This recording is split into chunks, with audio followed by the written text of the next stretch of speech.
লিচুর রাজ্য দিনাজপুর। স্বাদে রসে অতুলনীয় ফলটির বেচা কেনায় জমজমাট শহরের নিউ মার্কেট বাজার। হরেক রকমের টুকটুকে লাল রঙের লিচুতে ভরপুর বাজার। চায়না 3, বেদানা, মাদ্রাজি, বোম্বাই, হাড়িয়া, কাঁঠালি সহ নানা বাহারি নাম। জিভে জল আনা এসব লিচু বিক্রি হচ্ছে প্রকারভেদে সব প্রতি ৩০০ থেকে ১২০০ টাকা পর্যন্ত। মাদ্রাজি বিক্রি হচ্ছে ৩০০ থেকে ৩৫০ টাকায়, বেদানা ৭০০ থেকে ৯০০ টাকায়, বোম্বাই ৩০০ থেকে ৩২০ টাকায় এবং সবচেয়ে বেশি দামি চায়না 3 বিক্রি হচ্ছে ৯০০ থেকে ১২০০ টাকায়। মাসব্যাপী দাবদাহ আর ঘূর্ণিঝড়ে লিচুর ব্যাপক ক্ষতি হওয়ায় প্রভাব পড়েছে দামে। তবুও চড়া দরেই কিনছেন ক্রেতারা। কেউ কিনছেন ব্যবসার জন্য, কেউ আত্মীয়-স্বজন পরিবারের জন্য। নগদে ৫০০ টাকা বা তার বেশি পেমেন্টে পেতে পারেন ঢাকায় জমিসহ ২০ কোটি টাকার পুরস্কার। অনেক লিচু দেখতে পাচ্ছি, কিন্তু এখানে অনেক দাম।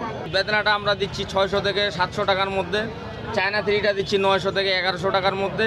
ওয়েদার কারণে সব লিচু জ্বলে গেছে। বর্তমান লিচুর বাজার খুবই হাই চড়া।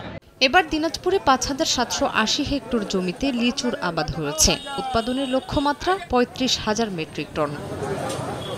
সময় সংবাদ, দিনাজপুর।